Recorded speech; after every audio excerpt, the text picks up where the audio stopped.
It's October and in the UP, that means hunting of all kinds. We'll start out with a colorful walk on a sunny morning in search of grouse. It doesn't get any better than this. Out with your dog on a cool fall day in the wonderful outdoors of the UP. Then we'll head for the lake and set our sights on waterfowl.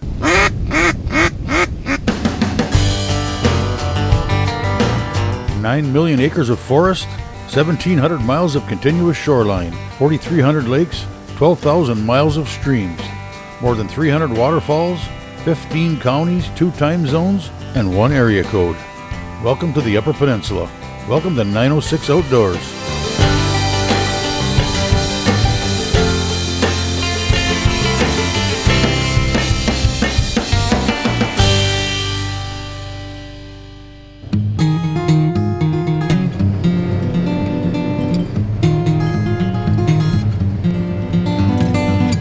It's the middle of grouse season.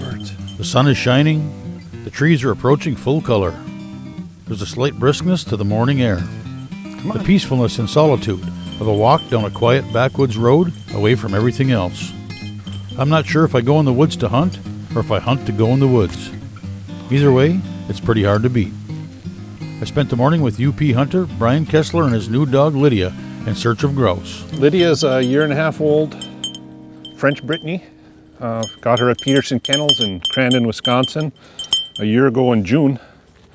And she's had 2 summers of training, to listening in Crystal Falls with trainer Bob Ross from Top Gun Kennels near Marquette, Ishpeming area.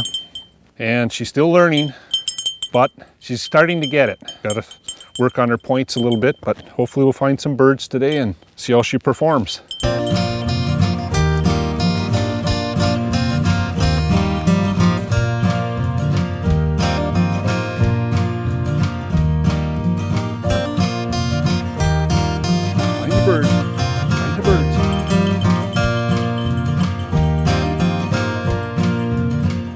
She's getting it already. Every once in a while I gotta give a toot on the whistle. She heads down the trail a little too far. But the French Brittany's are known to hunt close. Hunt them up. And so far she's done pretty well. That's about the distance she'll go right there. Good girl, good girl. Come on, babe. Come on, hunt them up. Hunt the birds.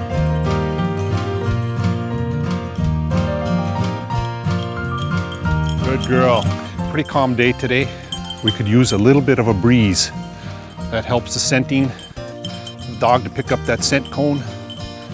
And it's pretty calm today, which makes it a little tougher to find those grouse. But we're gonna get to the end of this, turn around, head back again. Those birds will come out and say, what the heck was that just went by? And we'll hopefully pick up a few on the way back. Let's hope the breeze picks up a little bit. I'm hoping.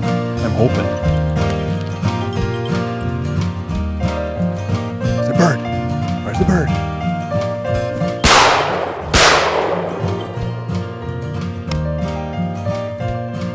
We just scented a bird here. She locked. Never doubt your dog's nose. She proved that to us just now. That bird flew, of course. Old Deadeye here missed, but we got 1 in the air so far.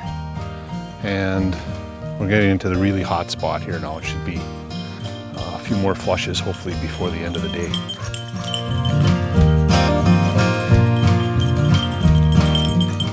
Today's show is brought to you in part by Rapid River Knife Works. Rapid River Knife Works is the largest custom knife factory showroom in Michigan. Hunting knives, pocket knives, and kitchen knives. Watch your custom knife being made and engraved. Free laser engraving with your personal message or company logo. Lifetime warranty on every knife and free sharpening. Bring the family and visit Rapid River Knife Works today.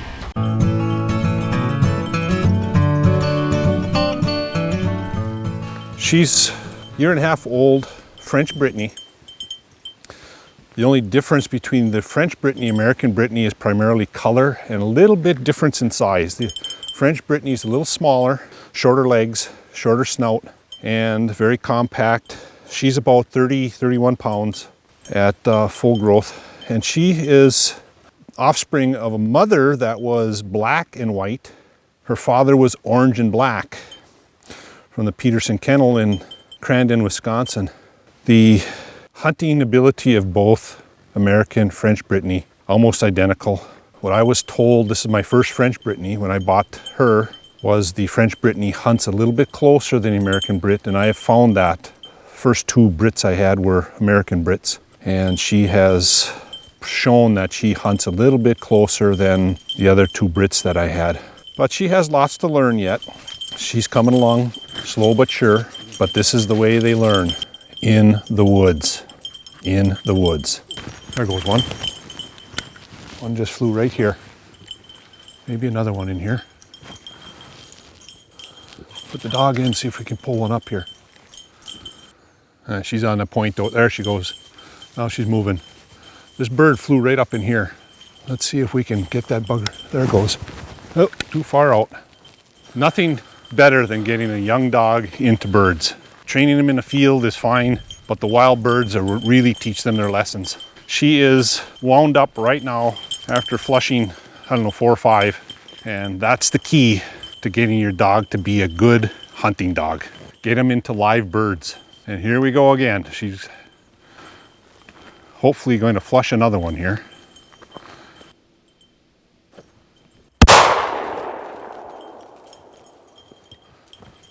There, we got one. I think we got one on the ground here. I think we got one on the ground here.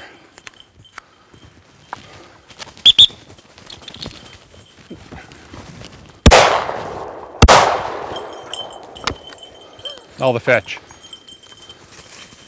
Find it? Come on, babe, bring it here. Okay, good girl.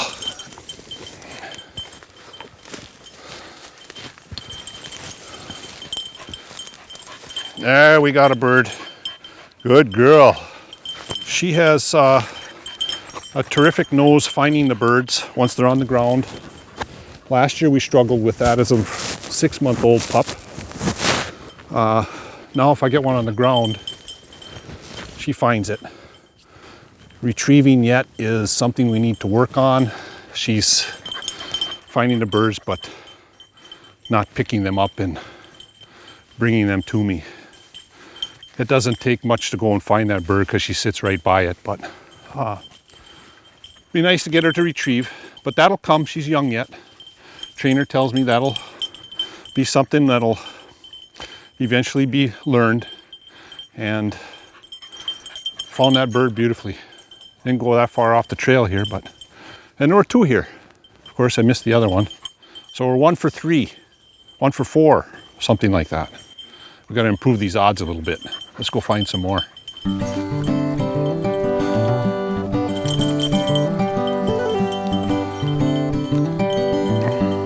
I'll tell when she finds a grouse. She'll slam the brakes on real quick. This has been about my 30th year hunting with a dog. And what I have found is you need to get your dog in live birds. Once you've done that, you're going to have a fairly decent dog. If you want a great dog, you continue the training. If you want a terrific dog, you continue training. I want a good dog, one that can hold a point, flush that bird, find that bird. I don't even care if it fetches it, as long as it finds it. But that's the way to enhance your hunting experience with a dog. Get that training, another single, get the live birds, and do it over and over and over again. And you'll have a superb dog and an enjoyment just like we're having today. That's been my experience, and it has paid off with the enjoyment you have watching that dog work. One of the things I learned in our training this past 2 summers is you get a new dog and train him in a field.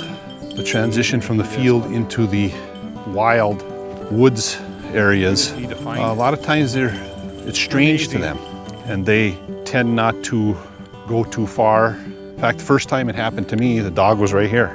The whole trail we just walked, she was right here. It was unfamiliar to her, and once we got to the end, turned around, and she started to move a little bit forward. But that comes again with time. And again, we've got a young dog here. She's learning the ropes and coming along just fine. I think she's going to be a good one. Let them do their thing. She doesn't stop. As they're puppies, let them run. Let them do their thing in the woods. Let them learn from their mistakes. I don't talk to my dog. I give her a toot on the whistle once in a while when she gets out a little too far. What now? That's all it's needed. A little praise when she does something good. Never scold when she does something bad. But praise, praise, praise will give you a good dog over time.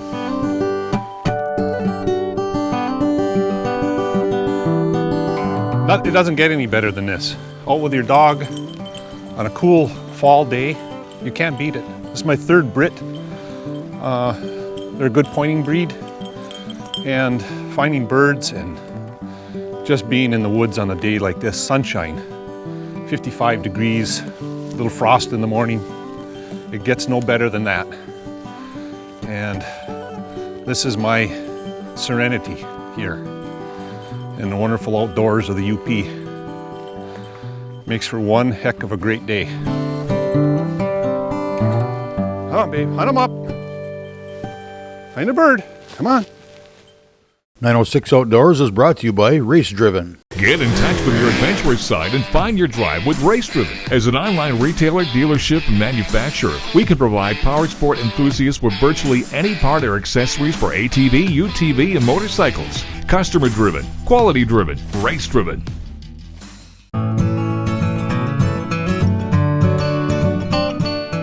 It's hard to beat a fall day in the woods on the hunt with shotgun in hand. For some, that means hiding along the shore of a lake, decoys employed in hopes of fooling a duck into shooting distance.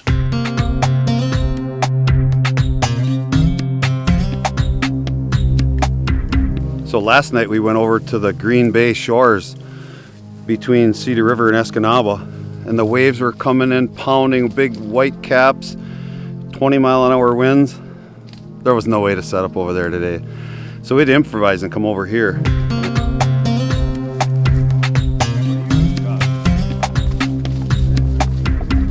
So we're here at Shaky Lakes in Menominee County, and we're gonna do a little duck hunting.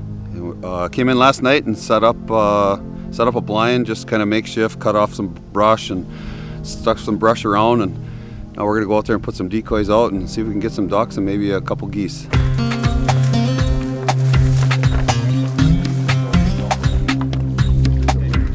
I don't want to put any of the bluebill drakes out, just hens. Okay. So then we'll take some mallards and we'll scatter them along the shoreline, kind of not close, but along the shoreline, maybe 2 at a time or 3 at a time, but separate. I don't like to put mallards all together. I like to. If you go along the shore or you watch the ducks through the year, they're not in big groups. They're kind of in spots along the way. So we'll go try to set some up like that.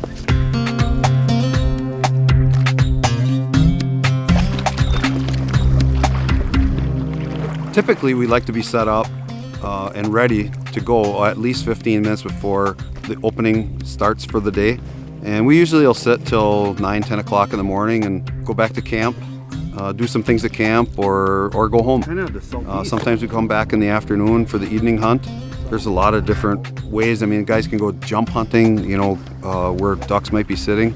But always remember, you got to have a way to be able to get that duck that once you kill it, you got to be able to retrieve it. So I always look at that when I'm doing any jump hunting. Those are golden eyes. I try to hunt on a point or somewhere where you get out into the water a little further. The ducks, if they're flying the shorelines, if you're on a point that sticks out, it makes it almost like the flight pattern changes a little bit, so you get a little better chance to get some shooting. I just set up real quick. We put blinds out. I make something just simple. I use a clothesline, and I take burlap, camo burlap, and I just use the burlap over the top with clothespins, just like you're hanging laundry, and it makes a heck of a blind. I put some brush over the top of that, branches or whatever, and you're concealed well, and you can hide in the mallards and get some good shooting. It works out pretty good. Well, this blind we're hunting in today was a makeshift thing. I made it. Actually, I worked on it till 11 o'clock last night with a headlamp on. And I didn't have a hatchet in, nothing. I just used a knife, cutting all this brush. And it's actually worked out really nice. The guys really liked it when I got here. It's kind of neat. It was fun doing it too. I probably worked on it for 2 hours.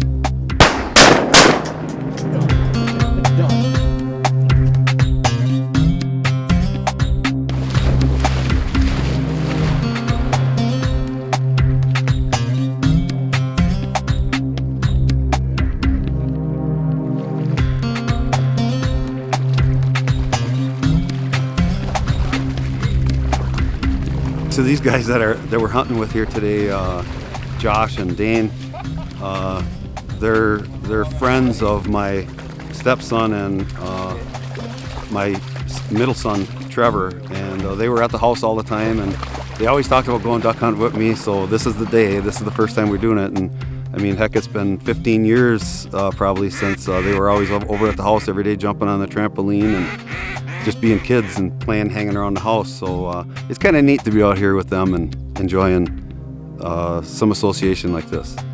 Done. You can't forget that kid of mine, Cameron. Wow. He always puts a little bit of dash into everything. He's a professional. 906 Outdoors is brought to you by Cooking Wild Seasonings. Make it fresh, make it yours.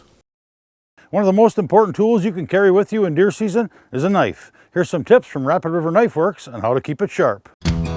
Today's Wild Game Break is brought to you by Cooking Wild Seasonings. Make it fresh, make it yours. Find out more at cookingwildseasonings.com. When you dull a knife, basically what you're doing is you're creating a microscopic burr along the edge of the blade, and if you run your fingernail up the blade, if it feels rough, you've got a burr there. So you need to break it off on a piece of leather or something like that. Like the barbers, you never saw barbers using a whetstone to sharpen the razor with. They were constantly stropping it, and that gave them a lot of edge retention and a lot of edge life. If you do get to the point to where your knife needs to be reground, something like this is real simple, real easy. Put it on the edge of a countertop for a little stability. You draw the knife through, a few passes, feel the edge. If you're happy with it, you strap it on your jeans to break the edge and feel it. You basically sharpen it until this angle and this angle are the same. Once the angles meet, give it 1 or 2 passes through the ready edge, and you're right back to your same edge. If you don't do that and you continue to fillet fish or field dress deer until the knife is so dull that it's actually dangerous, what you've done is you've rolled the edge over completely and it needs to be reground. Whether you use a ready edge or not, maintain your knife as you go. Don't let it get so dull that you think the knife's a piece of junk. Basically, strap it on a leather belt after every time you field dress a deer or fillet a fish, and you'll get 10 times the edge life.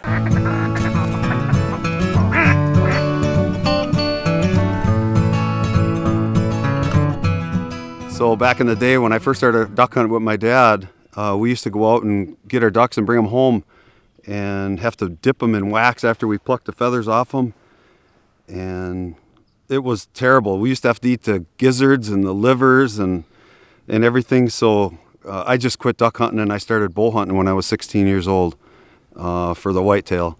But no, I started back again. I go to Canada, duck hunting and walleye fishing up at Lake of the Woods in Ontario. And we started duck hunting up there, and it's so much fun. I had to get back into it. And the natives up there, they do duck a whole lot different than we do it here, or the way my dad taught us how anyway. So that's some good eating. It's like a delicacy. So we enjoy that a lot. If you're thinking about getting into duck hunting, boy, you don't need a lot of stuff. I mean, I don't even have a dog. Cameron and I go out in our waders and go after these ducks and pick them up just with our waders.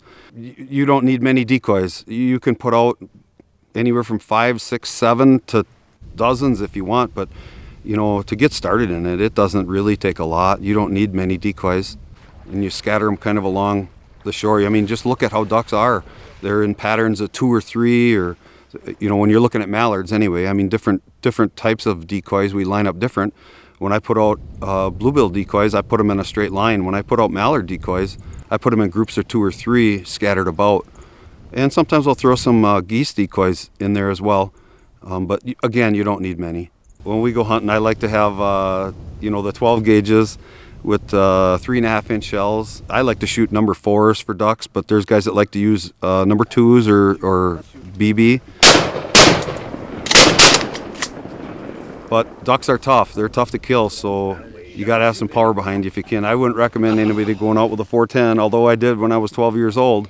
I don't think it's the greatest idea to do that, but it's good for kids, and it's good to take kids out. A 20 gauge can work, but you got to have steel shot, and it's hard to find steel. So that's one thing you got to remember when you're duck hunting, is you always have to have steel shot. Cameron and I were listening to some ducks just yesterday. We were visiting my parents in Menominee, and they live on the Menominee River. And Cameron kept saying, "Wow, are them ducks loud? Listen to how loud they are." And, calling them, you just listen to what they sound like out there and kind of emulate what you hear. And I've got 4 or 5 different calls, and I practice with them when I'm sitting out there. I just play with it. I don't do it throughout the year, but when I'm hunting, I just play with it and kind of get a feel for what it sounds like, and to try to emulate the ducks. So typically what we get around the UP when we're duck hunting along the shores of the Green Bay and stuff, we get plenty of mallards. We get some bluebills and widgeons. We get some widgeons once in a while. Boy, I've seen some flocks coming through that went for hours and hours, just black with them, almost like smelt in the creek used to be years ago. Seeing some of them flight ducks come through, and we just sit on the shore. We don't go out and lay out boats or nothing like that. We go out with our waders and put out the decoys and just stick along the shore. Today we didn't see many ducks. It seems like the ducks have really been fading out over the last couple decades. I mean, they're still around. You see lots of them, but they just, for some reason, seem to be fading out. It sounds like the people, when I go up to Lake of the Woods, Ontario, they say that the flight patterns have changed because of all the work that the Ducks Unlimited groups have done and stuff with marshes in the west and in the Dakotas. So I don't know what the reason is, but there's not like they used to be. Years ago, man, the ducks, it was crazy. We'd sit on this point over here in Shaky Lakes and flock after flock after flock.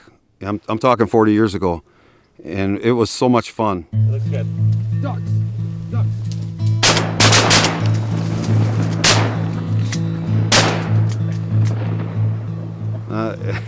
I can remember lots of stories. I'm sitting here with my dad, and I got my first red squirrel here at Shaky Lakes with my BB gun while I was sitting with my dad. I was probably 9 or 10 years old, and I kept that pelt from that squirrel for probably 35 years. But no, being out there with my dad and my brother back then, and the same today out here with my son Cameron, and with these guys, it's a lot of fun. Look at the colors in his beak. Yep, I'll have to mount him. I thought it was a wood duck when he went off. The best part about duck hunting is just being with the people you're with. I mean, you can sit there and talk a little bit. You standing up or no? It's not like deer hunting where you try not to move or try not to say anything. Well, of course, duck hunting, you want to sit still as well, but you can associate with the people that are there and have fun. You can see the ducks coming from a distance, so you know when the time is to quiet down or settle down and get up and start shooting when the time comes. It's good to get out and enjoy the great outdoors here in the UP.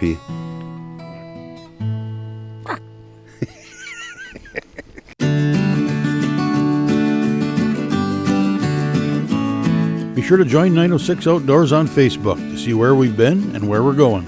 And stop in at 906outdoors.com, where you can watch any of our past shows and see what's coming up next. You'll also find the UP Fishing Report, weather, shopping, and more. Thanks for sticking around, and we'll see you next week right here on 906 Outdoors.